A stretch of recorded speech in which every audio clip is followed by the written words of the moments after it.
A paz do Senhor, meus irmãos, a conspiração de Amã contra os judeus é o tema da nossa lição, a de número 9.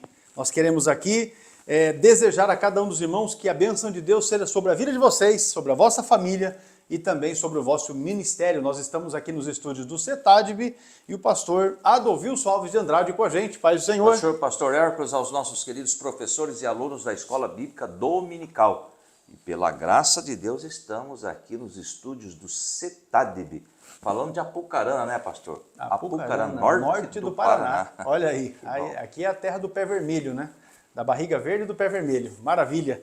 Meus irmãos, a lição de número 9 é a lição que será ministrada nas nossas igrejas no dia 1º de setembro. Veja que nós já vamos avançar para o nosso último mês deste trimestre de 2024, já vislumbramos aí o tema, né, os assuntos da próxima lição, que será o 4º trimestre deste ano de 2024.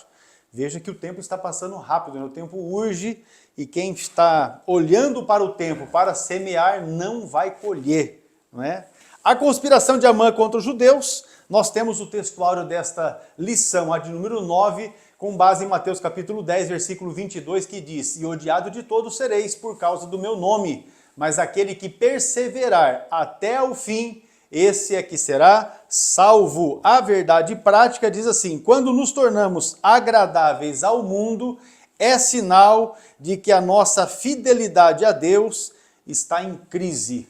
Olha só como nós temos aqui o conteúdo dessa lição, no qual nós vamos meditar, abrangente nesse sentido do nosso viver em Cristo Jesus. A leitura bíblica em classe, nós temos aqui dois trechos da palavra de Deus que está em Esther. Capítulo 3, versículos 7 a 11 e capítulo 4, versículos de 1 a 4. Vamos na leitura, você pode acompanhar pela sua lição, se não for o caso também pela sua Bíblia. Veja aí a leitura com o pastor Adolvilson. Muito bem, Esther capítulo 3, versículo 7. No primeiro mês, que é o mês de Nissan, o ano do 10º do rei Assuero, se lançou por, isto é, a sorte perante Amã, de dia em dia e de mês em mês, até o 12º mês, que é o mês de Adar.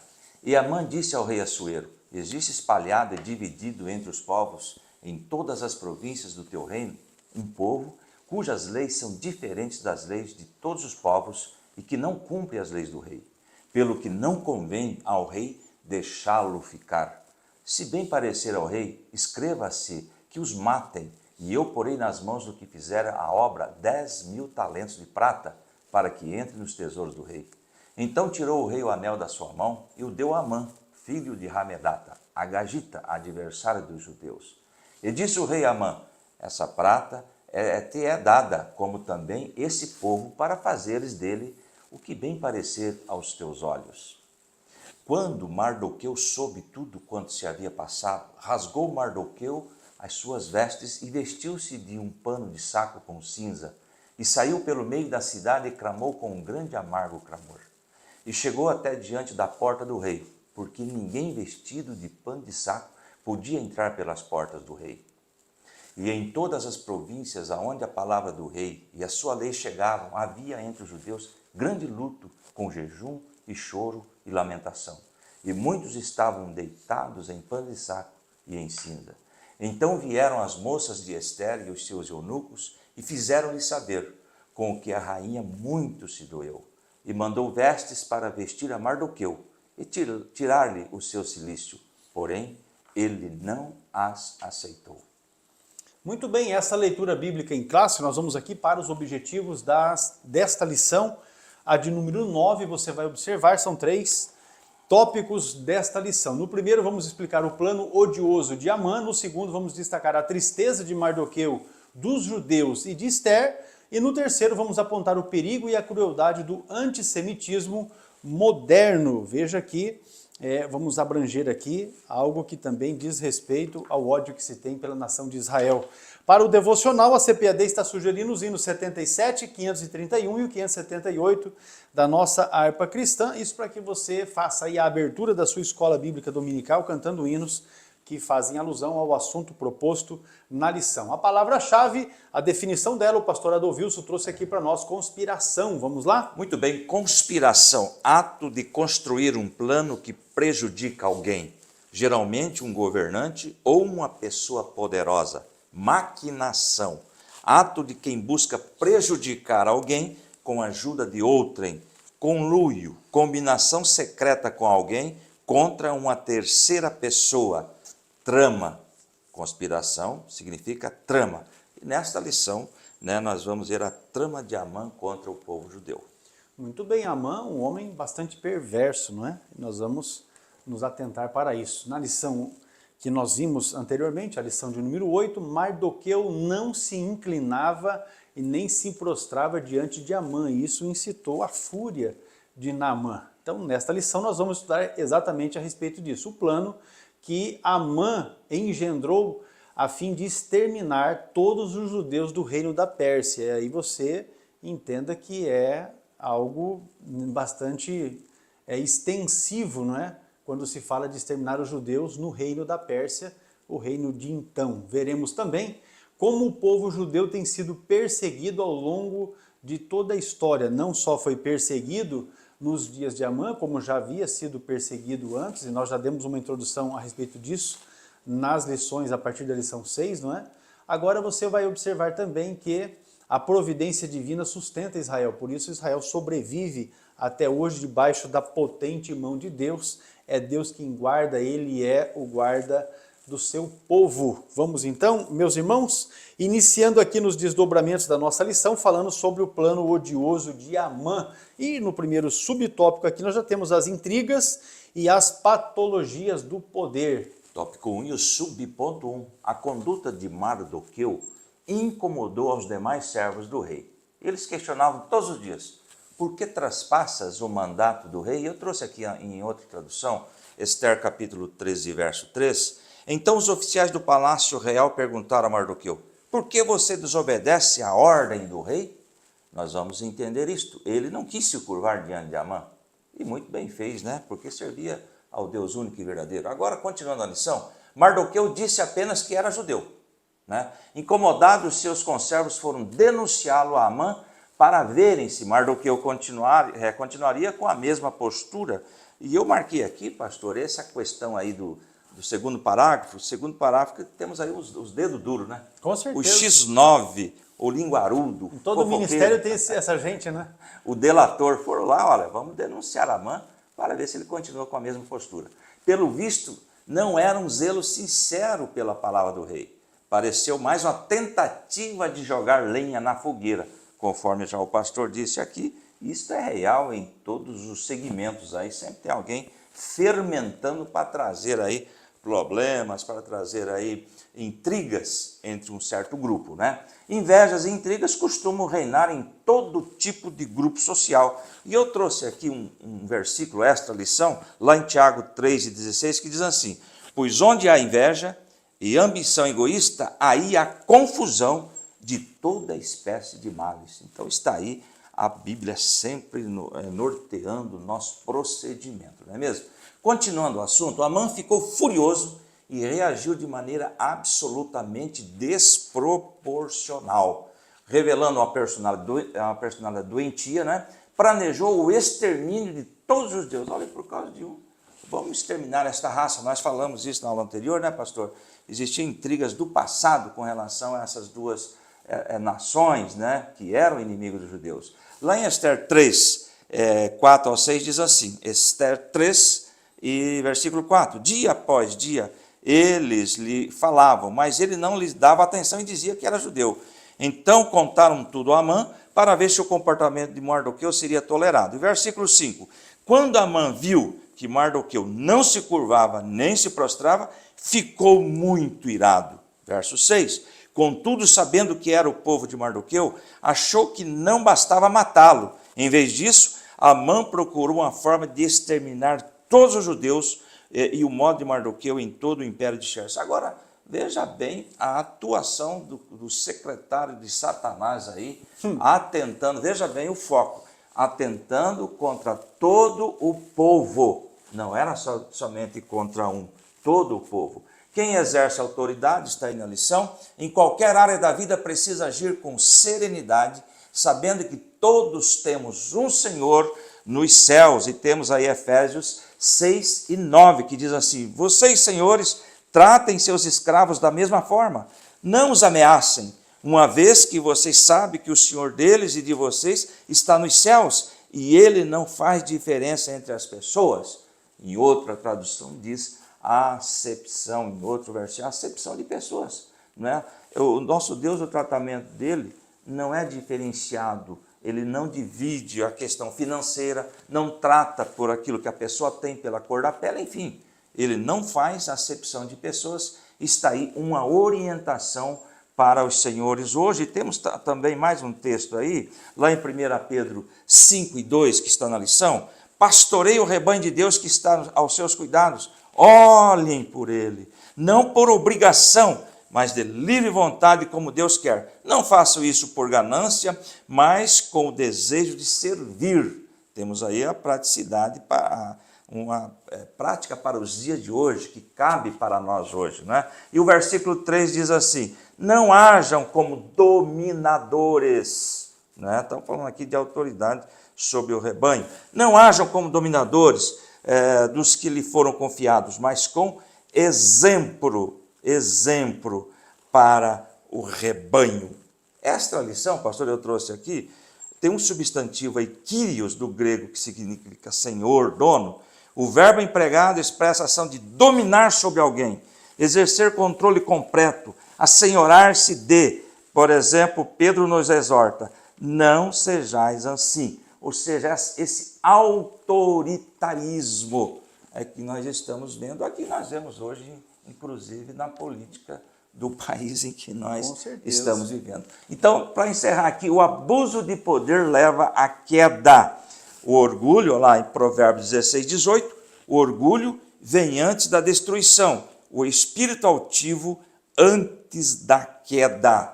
E eu também trouxe uma extra lição para corroborar com isto, lá em Mateus 23, 12. Todo aquele que a si mesmo se exaltar será humilhado, e todo aquele que a si mesmo se humilhar será exaltado. A palavra de Deus é tremenda, ela vem para nos corrigir, para nos colocarmos no devido lugar. Tiago, capítulo 4, e 1 Pedro, capítulo 5, também vai nesse sentido, né? Humilhai-vos debaixo da potente mão de Deus, porque ele a seu tempo exaltará. E Deus, ele exalta o humilde e abate o soberbo, é o que diz Tiago. Então você veja aí que nós temos essa nuance. O fato é que o Naamã estava passando da conta, e aí quando passa da conta, ele tem o indivíduo, né, que passa da conta, ele tem um encontro com o Deus Todo-Poderoso, e esse encontro deixa marcas profundas, não é? Veja a abrangência aqui do plano. Sempre você tem aqui, e se você não pôde assistir a nossa lição, a de número 8, a aula, você assista, porque ali nós abordamos essa questão da rixa que havia entre os ascendentes, né, de Naamã com a nação de Israel, porque lá, desde o começo, quando você ainda vai ler a história no Êxodo, não é? A nação de Amaleque se levantou contra Israel, e ele é descendência desse povo, e por isso trouxe toda a dificuldade. E certamente trazia consigo ali essa raiz de amargura, essa maneira, não é, de exterminar os judeus.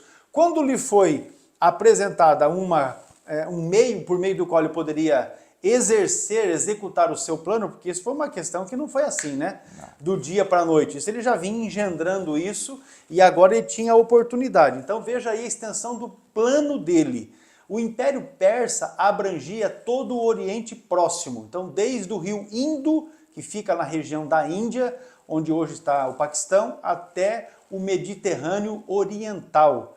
Incluía a parte norte da África, e aí nós vamos abranger isso até a região da Etiópia, e se estendia para além do Mar Egeu, até a Trácia, na Europa, parte da atual Turquia, Grécia e Bulgária. Então você vê que pegava ali parte da Europa e ia até a região da Índia, e vem para o sul até a região que pega o extremo norte ali, ou a região norte do continente africano. 127 províncias. Veja bem, ó, em linha reta, de um extremo a outro, eram mais de 4.000 quilômetros. Então, para você ter uma ideia disso, considerando o Brasil, é praticamente a extensão que nós temos hoje para atravessar o Brasil de norte a sul. É aproximadamente isso aí, 4.000 e poucos quilômetros que você tem que andar do Rio Grande do Sul para chegar, por exemplo, ao Ceará, para chegar ao Rio Grande do Norte, é mais ou menos isso. Então, é uma área bastante vasta.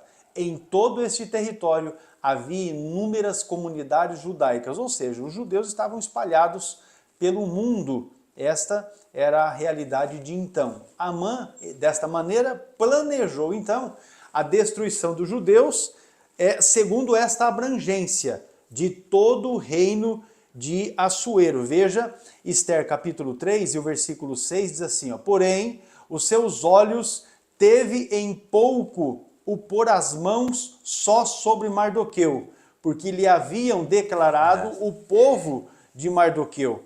Amã, pois, procurou destruir todos os judeus que havia em todo o reino de Assuero ao povo de Mardoqueu. Então agora ele estava desejoso de executar o plano mais ou menos como aquele que Hitler engendrou quando exterminou mais de 6 milhões de judeus nos seus dias. É isso mesmo. Você vai observar também que essa caçada de Amã pelos judeus incluía também os judeus que haviam retornado para Jerusalém. Ou seja, ele estava, de fato, propondo-se a exterminar os judeus da face da terra. Onde encontrasse judeu, deveria ser aniquilado. E aí, meus irmãos, o texto da leitura bíblica em classe, que você pode acompanhar novamente, é Ester capítulo 3 e também o capítulo 4, os primeiros versículos do capítulo 4 especialmente, fala para matar das crianças, os velhos, as virgens, enfim, todos os judeus, exterminar de fato todos. Pastor, posso fazer um adendo? Vamos lá. Veja bem essa última linha desse slide. Isso incluía até os que haviam retornado para Jerusalém. Grifo nosso, tá bom? Podemos observar que a malignidade de Amã era ampla. Veja bem, até mesmo tentando evitar a reconstrução do templo, dos muros, enfim, e assim tentando evitar a adoração ao Deus verdadeiro. Sem dúvida, Amã estava a serviço de Satanás. Veja bem que o projeto aqui era amplo, só que o nosso Deus, na sua presciência, ele está anos-luz na frente, tá bom? Então veja bem que é amplo, porque destruindo até aqueles que retornaram para Jerusalém, sabiam que Jerusalém reconstruía o templo, voltaria à adoração, tentando evitar isso, porque o nosso Deus é maior e ele está no controle, o Deus que governa o mundo e cuida da família. Muito bem, Deus nunca é pego de surpresa, Não. Ele conhece todas as coisas, inclusive as intenções dos corações. Aquilo que você pensa lá na sua cama enquanto você está deitado, aquilo lá Deus também conhece. Então ele nunca será pego de surpresa, assim como nesse caso ele não foi pego de surpresa com relação a Amã. O plano de Naamã era de fato maligno, mas Deus já havia trabalhado em favor do povo de Israel. Claro que isso não livrou o povo de sofrer um cadinho, Sem dúvida. Mas ele agiu em benefício do povo. Agora vamos para o subponto 3, que fala a respeito de astúcia e oportunismo. Veja que Amã não foi à toa que ele ocupou a posição que ocupou no reino de Assuero. Não foi à toa. Vamos lá. Ele era um bajulador, pelo que nós percebemos. Amã convenceu Assuero, escondendo a sua verdadeira motivação, que era no âmbito pessoal. Conforme o pastor já disse, existia uma rixa aí e um desejo aí de vingança, Disse que havia um povo no reino que tinham leis diferentes e não cumpria as leis do rei. Por isso, convinha que fosse exterminado. Ester 3:8.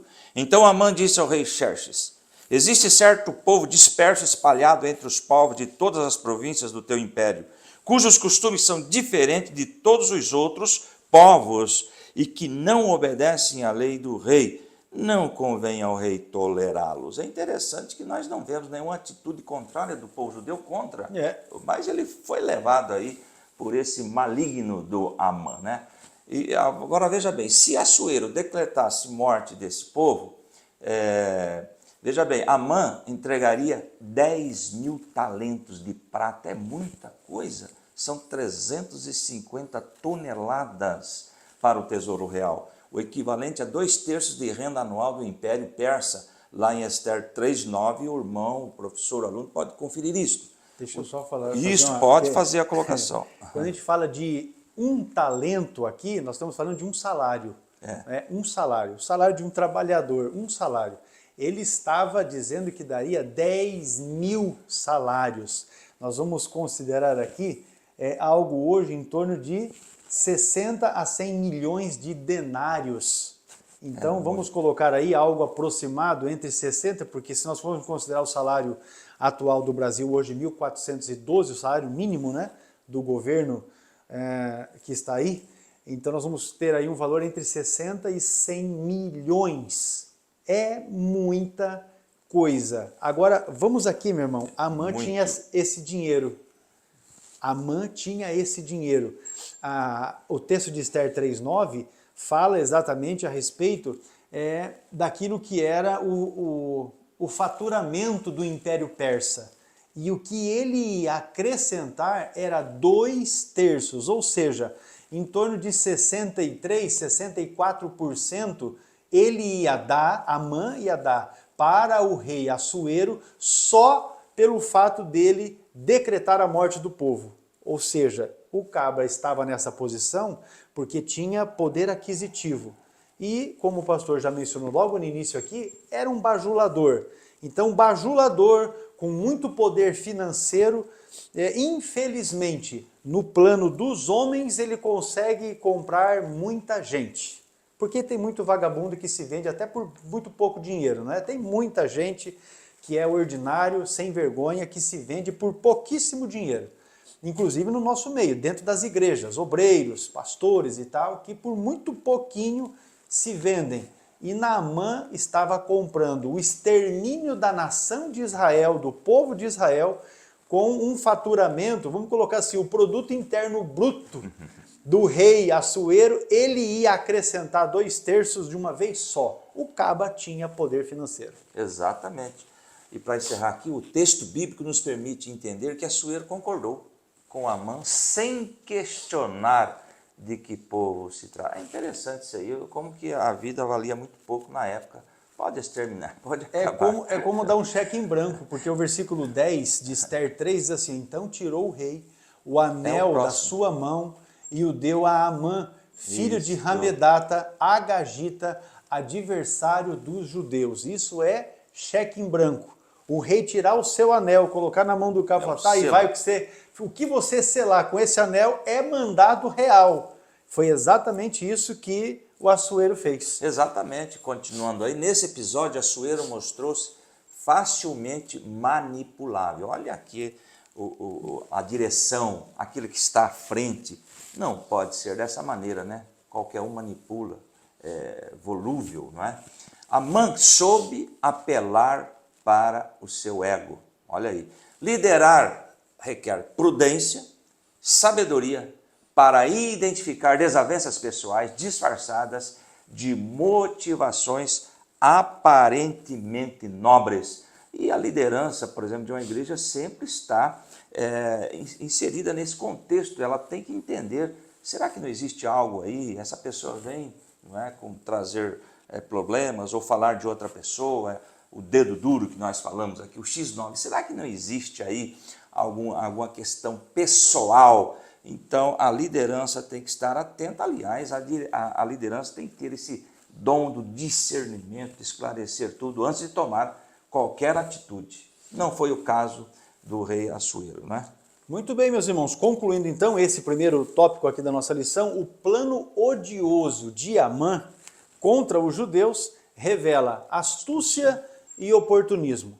Eu quero aqui, nesse encerramento, dizer que nós estamos vivendo, já por esses dias, o período da nossa campanha eleitoral, da política secular aqui no nosso Brasil, quando estaremos elegendo prefeitos e vereadores. E eu quero chamar a atenção, especialmente da liderança das nossas igrejas, para que os pastores não se vendam, nem por pouco e nem por muito, não se vendam.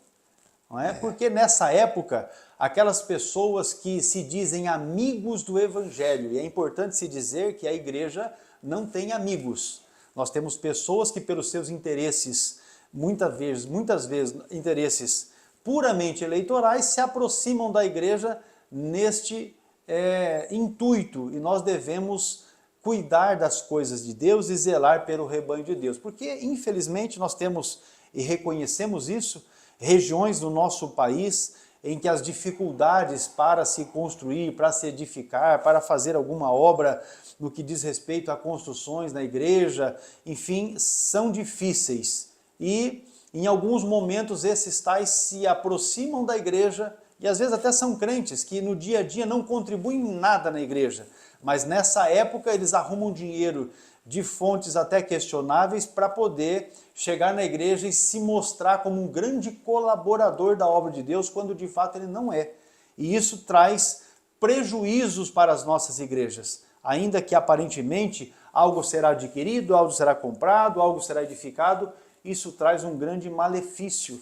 E estes tais, uma vez que consigam se eleger, depois não honram com os compromissos que assumiram, porque assumem exatamente com o desejo eleitoreiro e depois somem das igrejas. E tem crentes que se afastam de fato, né? Nós sabemos disso, de irmãos que uma vez eleitos desaparecem da igreja. Você só vai ver eles novamente depois de 4 anos, quando vier novamente as eleições. Aí ele aparece de novo como aquele que resolveu os problemas todos que haviam, e nós sabemos que isso é uma falsidade. Nós temos que estar atentos. Os pastores, não é, em relação a isso, e os crentes ainda mais, sejam grandes observadores. E outra questão, que aí eu vou aproveitar e falar aqui também, observe muito bem nesse tempo, porque existem partidos políticos que defendem pautas que afrontam a fé cristã. Não votem em candidatos que defendam pautas que vai contra a fé cristã, contra aquilo que a palavra de Deus ensina, porque você vai estar fomentando essas ideologias que são contra a nossa fé. E aí você vai acabar depois colhendo os absurdos desse negócio. Então se atente também a isso. Agora nós vamos para um intervalo. Retornando, nós vamos voltar aqui, falar sobre a tristeza de Mardoqueu, dos judeus, e de Esther ante a proclamação que havia sido feita para o extermínio dos judeus. Já voltamos.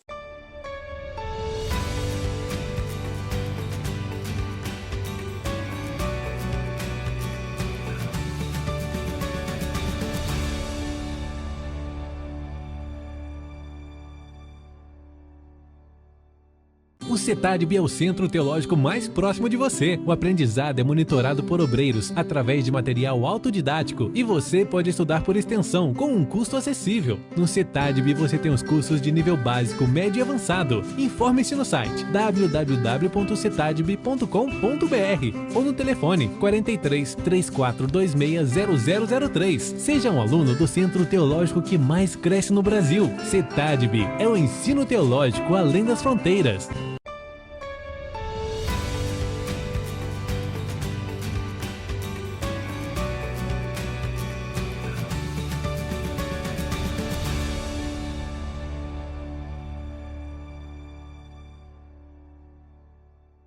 Retomando aqui, meus irmãos, a nossa aula, o tópico é o 2, e o assunto é a tristeza de Mardoqueu, dos judeus e de Esther, porque agora havia um mandato do rei para exterminar os judeus. Exatamente, ao tópico 2, o subponto 1, você que está com a sua lição acompanhando. E é o pavor da violência. Bom, no dia definido para a morte dos judeus, ninguém deveria ser poupado. A ordem expressa era que destruíssem, matassem e lançassem a perder a todos os judeus, desde o moço ao velho, criança e mulheres, em um mesmo dia. Veja bem que terrível. Veja bem, não podemos perder aqui a questão de Amã sendo usado pelo próprio Satanás, tá? Deveriam ser exterminados o povo judeu e que todos os seus bens fossem saqueados. Você pode ler em Esther 3 e 13, que vai estar aí registrado. Muito bem, Amã destilou todo o seu ódio no texto que preparou. Preparou aquela carta, usou o anel do rei, como nós já vimos, selou e mandou para as províncias. Não há registro, isso aqui que é interessante, não há registro de levante algum dos judeus durante o Império Persa. Mesmo assim, todos corriam o risco de serem vítimas da perversidade de Amã. Veja bem a malignidade. Veja bem, essa lição nos traz algo interessante. Mesmo sem trazer problemas, né, ao rei, estavam lá correndo o risco de serem mortos, todos, não é? Todos. Agora, iniciada por Caim, a violência apavora a humanidade em todos os tempos. Infelizmente, cresce a cada dia. Nós temos a referência bíblica lá em Gênesis 6, 11, 12 e 13. Gênesis 6, 11. Ora, a terra estava corrompida aos olhos de Deus e cheia de violência. E o verso 12. Ao ver como a terra se corrompera, pois toda a humanidade havia corrompido a sua conduta. E o verso 13.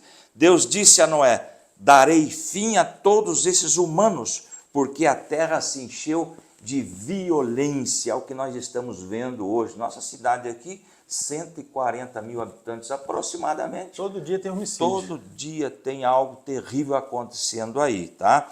Então, 13, darei fim a todos os seres humanos, porque a terra se encheu de violência por causa deles. Eu os destruirei juntamente com a terra. E temos também aí 2 Timóteo 3, 1 a 4. Esse texto é importante. Esse texto é importante, que é o perfil do homem dos últimos dias. Veja bem como a Bíblia é tremenda. Ela está avisando, olha... Apontando, né? Mostrando como é que serão. Nos últimos dias será assim o perfil do homem. Olha lá, ó, 2 Timóteo 3, 1. Saiba disto, nos últimos dias sobrevirão tempos terríveis. Portanto, estamos vivendo os últimos dias. E o versículo 2 de 2 Timóteo 3. Os homens serão egoístas, avarentos, presunçosos, arrogantes, blasfemos, desobedientes aos pais, ingratos e ímpios. E o verso 3, sem amor pela família, porventura não estamos vendo isso hoje, irreconciliáveis, caluniadores, sem domínio próprio, cruéis inimigos do bem. E o verso 4, traidores, precipitados, soberbo, mais amante dos prazeres do que amigos de Deus. É impressionante a atualidade deste texto, não é mesmo? Agora veja bem, pastor, e eu trouxe aqui também esta lição em Mateus 24, 12. Devido ao aumento da maldade, que cabe certinho, o amor de muitos esfriará. Portanto, queridos irmãos, esta violência está aumentando cada dia mais. Infelizmente, nós temos que dizer, não somos profetas do caos, mas vai piorar. Não tem dúvida. Porque a Bíblia está dizendo. Isso aí, Jesus vem para buscar um povo seu, santo, zeloso e de boas obras, mas a gente observa que as coisas estão indo de mal a pior. Agora, o subponto 2 fala a respeito de bebida, confusão e tristeza. O Império Persa tinha um sistema de correios que era bastante eficiente, principalmente em função da estrada real, essa que fazia a ligação da capital do reino, Suzã, até Sardes. Sardes fica ali na região onde hoje está a Turquia, e à época era a província da Lídia. Depois dessas cartas que foram enviadas a cada uma das províncias, e eram 127, Assuero e Amã puseram-se a beber. Ou seja, o Assuero, que havia entregue o seu anel para Amã selar as cartas e mandar para as províncias, agora passaram a se embriagar, encher a cara, não é? Sem consciência. Nenhuma. Agora, os moradores de Suzã, contudo, ficaram confusos, certamente por não entenderem a repentina e esdrúxula ordem do rei. Por quê? Se Israel, os judeus dentro da província ou das províncias do reino de Assuero, não haviam feito nenhum tipo de levante, pelo menos não que se tenha registro, não é? Porque, de repente, do nada, um mandado real para exterminar os judeus de todo o reino. Mardoqueu, então, obviamente, ficou triste, porque ele era judeu e ele seria um dos que seria exterminado. Então ele rasgou as suas vestes, vestiu-se de pano de saco com cinza e saiu pela cidade. Veja só o texto de Esther, capítulo de número 4 e versículo 1, diz assim, ó, quando Mardoqueu soube tudo quanto se havia passado, rasgou Mardoqueu as suas vestes e vestiu-se de um pano de saco com cinza e saiu pelo meio da cidade e clamou com um grande e amargo clamor. Ou seja, meu irmão, em algum momento fica difícil para a gente dimensionar isso porque nós não estávamos lá. Mas você imagina sair aí uma ordem do governante máximo, dizendo assim, ó, todos os crentes têm que ser mortos e isso vai ser no dia X. Olha, é só passando pela situação que você vai de fato conseguir dimensionar isso. A amargura que ficou o Mardoqueu. Esther, obviamente, também ficou aflita porque ela era rainha.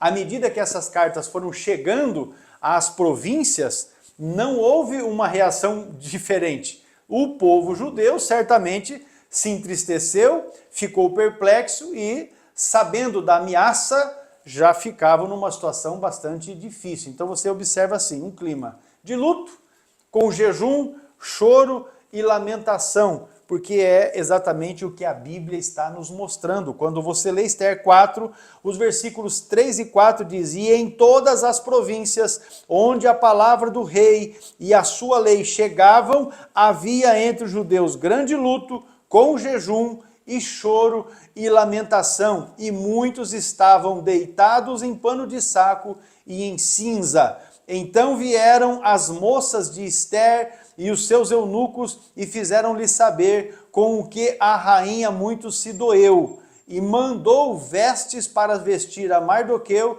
e tirar-lhe o seu cilício, porém ele não os aceitou. Olha só que ponto que os judeus de todo o reino agora estavam vivendo. Pastor, veio aqui à minha mente, por gentileza. Claro, vamos lá. Alguns ditos pastores aí, que se consagraram a si mesmo, diz que estão andando de pano de saco.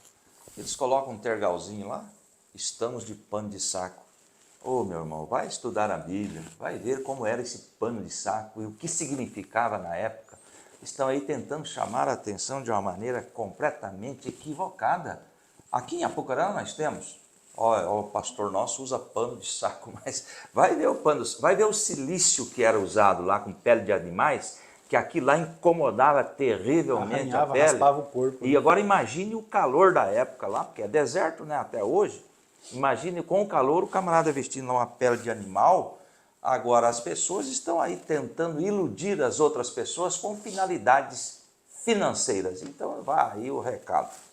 Está dado, não é? Só Deus é quem pode frear esta impetuosa maldade humana. Só Deus, e de fato a gente que já tem hoje, né, a palavra de Deus, a Bíblia escrita, nós sabemos como foi o agir de Deus. Agora veja, o texto do Salmo 22, exatamente o versículo de número 28, diz exatamente assim, ó, porque o reino é do Senhor e ele domina sobre as nações. O texto de Romanos, capítulo 1, é um texto bastante objetivo de Paulo para a igreja de Roma, e aí você entenda que a igreja de Roma, quando recebeu essa epístola de Paulo, era uma igreja bastante perseguida pelo império. Veja o que ele diz, porque do céu se manifesta a ira de Deus sobre toda a impiedade e injustiça dos homens que detêm a verdade em injustiça. Porquanto o que de Deus se pode conhecer neles se manifesta, porque Deus lhe manifestou. Agora o verso 20. Porque as suas coisas invisíveis, desde a criação do mundo, tanto o seu eterno poder como a sua divindade se entendem e claramente se veem pelas coisas que estão criadas, para que eles fiquem inexcusáveis, ou seja, para que sejam indesculpáveis. Não há como alguém comparecer diante de Deus querendo se desculpar porque não sabia, porque não conheceu, porque não tinha, não teve oportunidade. Não, diante de Deus, todos são indesculpáveis, porque as coisas invisíveis e também a criação do mundo, tanto o seu eterno poder como a sua divindade, se entende claramente e são manifestas pelas coisas, conforme diz o texto, né, pelas coisas que foram criadas, ou seja, ninguém vai poder chegar diante de Deus com desculpinha esfarrapada, que não teve condições, que não conheceu, que nunca foi anunciado. Isso você pode verificar também lendo Apocalipse 19, os versículos de 11 a 16, nós não vamos ler aqui, porque é uma leitura um pouco mais extensa, mas você leia aí. Deus é quem pode frear a impetuosa maldade humana. E se você observar os acontecidos no nosso Brasilzão aqui, não é? Aí, desse último ano, considerando só o ano 2024, você vai observar que Deus tem agido, mesmo diante da falta de sensibilidade de muitos, inclusive de muitos crentes. A ação de Deus, ela é notória no nosso meio. Vamos então? O subtópico agora é o 3. Crise e clamor é a situação do povo judeu. O decreto de Assuero tirou a tranquilidade de todos os judeus e os levou a buscar o socorro divino. Claro, de repente aparece aí uma ordem para exterminar todos. Esther 4:3 diz lá: em cada província onde chegou o decreto com a ordem do rei, houve grande pranto entre os judeus com jejum, choro e lamento. Muitos se deitavam em pano de saco e em cinza. É interessante que a hora que veio a luta, vamos clamar a Deus. Senhor, tem misericórdia de nós. Quando estava tudo tranquilo, que não precisamos se preocupar com isso, não. Mas agora vamos buscar a face de Deus que estreitou o negócio aqui. Se de um lado havia a fé e a bravura dos 50 mil judeus que foram a Jerusalém para reedificá-la, liderados por Zorobabel, de outro lado havia a aparente tranquilidade dos que decidiram ficarem com as suas próprias habitações lá. Não foram, não voltaram para Jerusalém. Aqui está bom demais. De repente veio o quê? A perseguição por todo o Império Persa.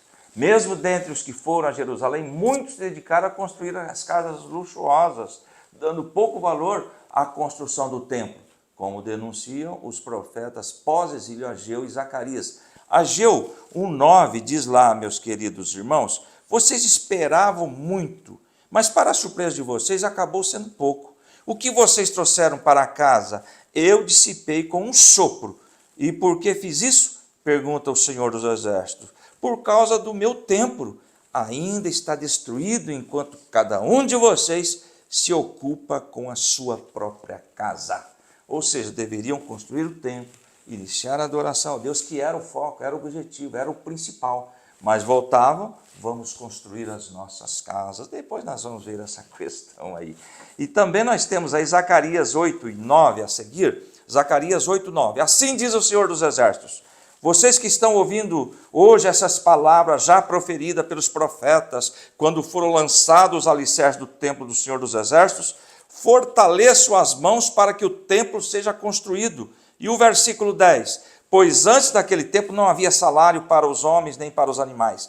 Ninguém podia tratar de seus negócios com segurança por causa de seus adversários, porque eu tinha posto cada um contra o seu próximo. Agora o versículo 11, mas agora não vou mais tratar com o remanescente deste povo como fiz no passado, declara o Senhor dos Exércitos. Versículo 12 de Zacarias, capítulo 8, haverá uma rica semeadura, a videira dará seu fruto, a terra produzirá suas colheitas, e o céu derramará orvalho, e darei todas essas coisas como herança ao remanescente deste povo. E o versículo 13, assim como vocês foram uma maldição para as nações, ó Judá e Israel, também eu os salvarei e vocês serão uma bênção. Não tenha medo, antes sejam fortes. Ou seja, Deus usando os seus profetas antes do exílio, durante o exílio e depois do exílio, para animar o povo para a reconstrução do templo que seria necessário. Agora todos corriam o risco de serem exterminados, ou seja, o sossego acabou, não é mesmo? Muito bem ainda na crise e clamor, porque muitas vezes precisamos experimentar crises para buscar a Deus de todo o coração, e nós somos assim. Acabamos de falar, quando está tudo bem, tudo tranquilo, nós estamos meio assim relaxados, vamos dizer, com relação à obra de Deus, com relação a buscar a Deus. Isaías 55:6 nos orienta, busque o Senhor enquanto se pode achar, clamem por Ele enquanto está perto. Mas eu trouxe aqui, pastor, na extra lição, encontramos no Salmo 18:6, na minha aflição, clamei ao Senhor.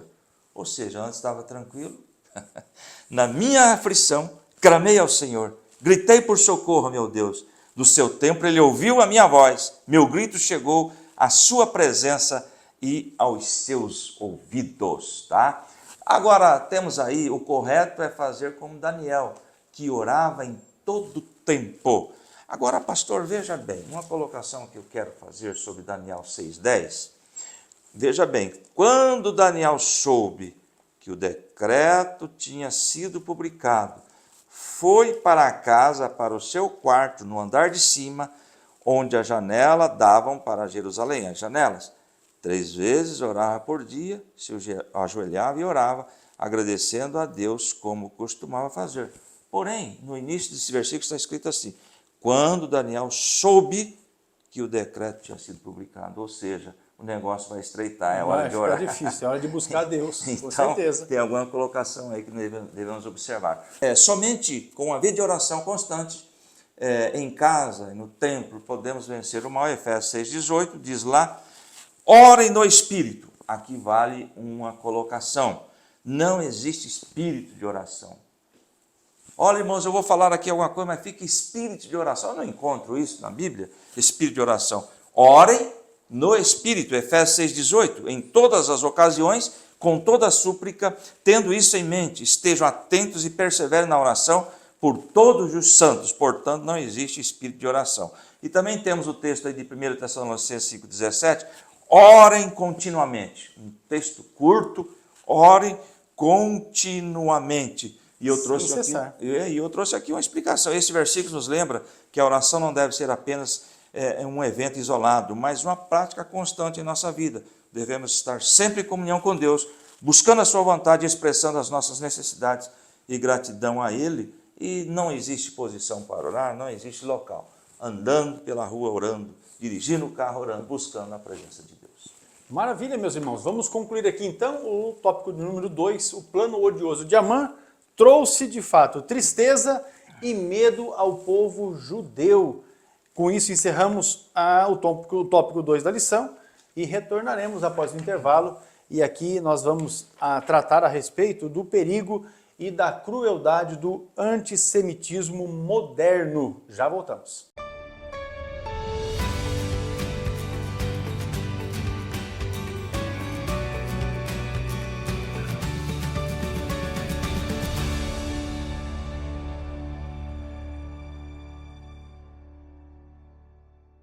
Olá, paz do Senhor, eu sou o pastor Hércules Carvalho Denobe, diretor do CETADB, o Centro Educacional Teológico das Assembleias de Deus no Brasil, e eu vim aqui trazer para ti uma informação.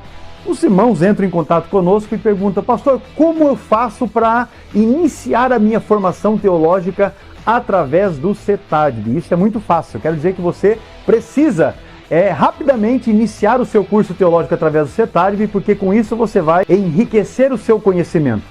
Você vai potencializar o seu aprendizado bíblico e teológico através dos 17 módulos que compõem a grade curricular do nosso curso. Isso quer dizer que, ao concluir os 17 livros que você estará estudando através do CETADB, você receberá um certificado reconhecido pela CGADB, a Convenção Geral das Assembleias de Deus no Brasil, com 1.020 horas aula de carga horária. Olha que bênção! Aquilo que você vai adquirir através do estudo sistemático dos módulos que nós oferecemos e também da assistência às videoaulas que são disponibilizadas para a sua formação teológica e educacional. Vem conosco aprender a palavra de Deus.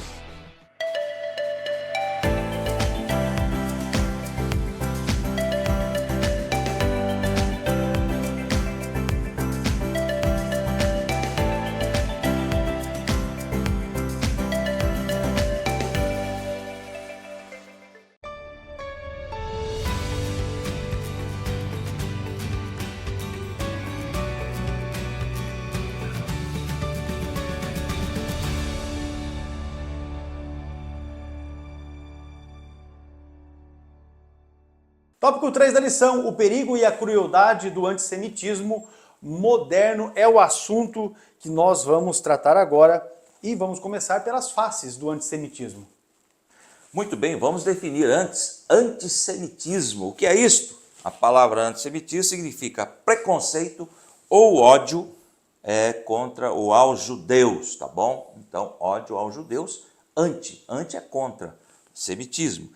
Aí eu trouxe uma colocação ainda: existem diversas teorias que tentam explicar a origem da história do ódio que muitos povos sentem pelos judeus, sendo que as hipóteses mais mencionadas são economia, né? Os judeus seriam odiados por terem condições financeiras, dinheiro e poder. Existe a racial judeu serem odiados por serem uma raça aí, por outras raças que consideram-se inferior, né? Seria a ideologia nazista. Interessante que Hitler queria uma raça ariana superior, não é? E os judeus seriam odiados por serem uma raça aí superior, segundo as colocações. Então temos várias colocações aí. De forma prática, antissemitismo é hostilidade sistemática contra os judeus.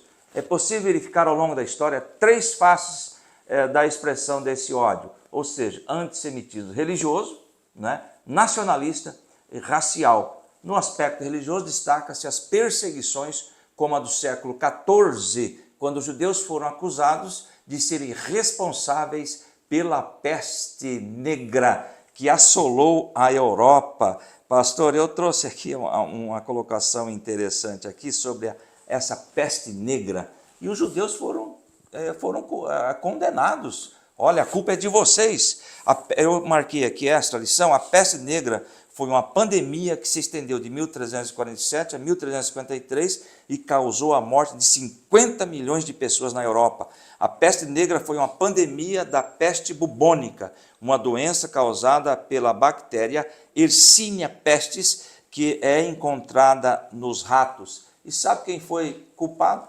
Os judeus. Os judeus que chegaram naquela região, olha, os judeus trouxeram essa doença. Então veja bem, a perseguição aí é longa, é de longa data. Também durante a Idade Média, sofreram intensa perseguição pela Inquisição, principalmente a partir de 1478 na Espanha, por ordem do Papa Sisto IV, de 1414 a 1484. Essa Inquisição, eu trouxe aqui, é bom que o professor pesquise para passar para os alunos. Inquisição foi um tribunal eclesiástico criado com a finalidade de investigar e punir os crimes contra a fé católica. Eu costumo passar para os alunos, pastor Hércules, aos nossos queridos irmãos, as ferramentas que eles usavam para castigar aquele que combatia ou que não aceitava a fé católica. Foi um tempo de angústia e de tristeza, e é interessante que foi ordenada por um papa. É uma vergonha. Quando nós estudamos a história da igreja, eu passo tudo isso para os alunos, para eles entenderem como foi o sofrimento deste povo que não aceitava a imposição da igreja católica. Então temos aí... Esse é um fator que potencializa o ódio das outras religiões, não é, contra os cristãos. Exatamente. E também temos na Espanha, por ordem do Papa Sisto IV, já falamos aí, a partir de 1536 em Portugal, pela instituição oficial do Tribunal do Santo Ofício, pelo Papa Paulo III, temos aí a data, 1468 em diante, né? Muito bem, a faces do antissemitismo, o objetivo principal era combater o que chamavam de heresia judaica. Milhões de judeus foram expoliados, torturados, execrados e mortos por não aderirem ao catolicismo e por questões econômicas e políticas. Matavam, e muita gente era torturada e confessava, porque não conseguia, era insuportável, confessava aquilo que eles não faziam para cessar logo o sofrimento e eram mortos. A primeira ordem de confinamento de judeus em guetos não foi de Adolf Hitler no século XX, foi do Papa Paulo IV em 1555 e atingiu todos os estados papais por mais de 300 anos. Recentemente a Igreja Católica veio e pediu perdão por todas essas situações. Toda a desgraceira que eles ocasionaram. Veja bem a raiz disto tudo. O que os inimigos de Israel querem, isso aqui é muito importante. O que os inimigos de Israel querem não é um acordo que lhes garanta um lugar para viver, mas sua verdadeira causa é o extermínio do Estado de Israel. Portanto, o pastor leu aqui, no texto áureo, olha que Deus já avisa: e odiado de todos sereis por causa do meu nome, mas aquele que perseverar até o fim será salvo. Ou seja, a perseguição virá, que o mundo quer combater a palavra de Deus, quer negar a palavra de Deus, quer negar a ética que nós devemos obedecer. E com isso, nós seremos, claro, perseguidos. E Israel está até os dias de hoje sendo perseguido. A luta daquele povo que está ali na faixa de Gaza e na região chamada de Cisjordânia não é, na verdade, a regulamentação daquela área para que eles possam viver ali em paz, de forma nenhuma, né? O que eles querem, na verdade, é que Israel seja exterminado e todo aquele espaço de terra onde o Israel está, sejam deles. Aí nós vamos falar então sobre o antissemitismo nacionalista e racial. O aspecto nacionalista pode ser visto no século XIX e também no início do século XX, na Ucrânia e na Rússia, através dos chamados pogroms, violentos ataques físicos indiscriminados aos judeus. Era o que acontecia ali na Ucrânia e na Rússia, o que fez, na verdade, com que os judeus saíssem daquela região, avançassem para a Europa e dali ocupassem outras regiões do mundo, inclusive vindo aqui para o continente americano. Isso, o senhor falou da palavra pogrom, eu pesquisei aqui, é uma palavra russa que significa causar estrago, destruir violentamente, tempestade. É isso que significa a palavra pogrom. Porque os judeus que tinham, por exemplo, seus comércios eram totalmente quebrados, eram saqueados, quando não, as mulheres eram também estupradas. Se você pesquisar esse trecho da história, que na verdade não é o momento para nosso conteúdo aqui da Escola Dominical, mas eu acho que não é demais que você, se não conhece essa história, que você pesquise a respeito dessa história e tome conhecimento das barbaridades que se faziam com os judeus nesse tempo. A prosperidade dos judeus causava ódio e esse ódio também alimentava teorias da conspiração, porque nós entendemos assim, Deus tem plano com a nação de Israel. Deus tem plano com os judeus, ainda que houveram erros, não é, do povo judeu e erros sistematizados.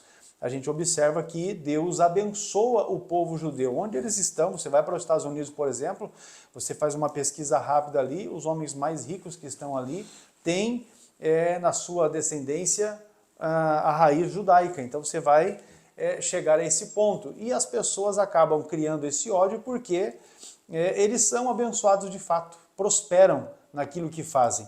O povo judeu era então apontado como culpado pelas crises econômicas de países do leste europeu e com isso levantava o povo a reagir de forma violenta contra as comunidades judaicas. Como eu disse, eu já insisto que você leia a respeito, pesquise a respeito, para você se inteirar que as coisas eram bastante difíceis para os judeus, ali especialmente na primeira metade do século passado, né? Durante a Segunda Guerra Mundial, aí considerando os anos de 1939 até 45, Adolf Hitler protagonizou o antissemitismo racial ao proclamar a superioridade da raça ariana. Com isso, nós temos um registro histórico de que o Holocausto exterminou mais de 6 milhões de judeus em toda a região ali da Europa.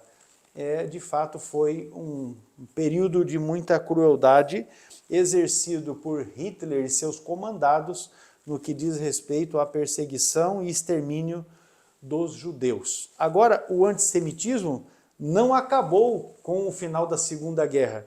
Ele persiste. Exato. E ele chega até hoje, e é exatamente o que nós temos aí no subponto 3, o antissemitismo hoje. A criação do Estado de Israel em 1948, até tivemos a influência de um brasileiro lá, né, Oswaldo Aranha, não garantiu paz aos judeus. O país vive em um estado de alerta em função de ataques terroristas internos e externos feitos em nome de uma causa palestina. A mais brutal da história recente ocorreu em outubro de 2023. Eu trouxe aqui uma reportagem da CNN que nós ouvimos ontem. O Hamas liderou um ataque sem precedentes a Israel da 7 de outubro de 2023. Isso já acontecido, né? Matando cerca de 1.200 e sequestrando mais de 250 pessoas, a maioria civis.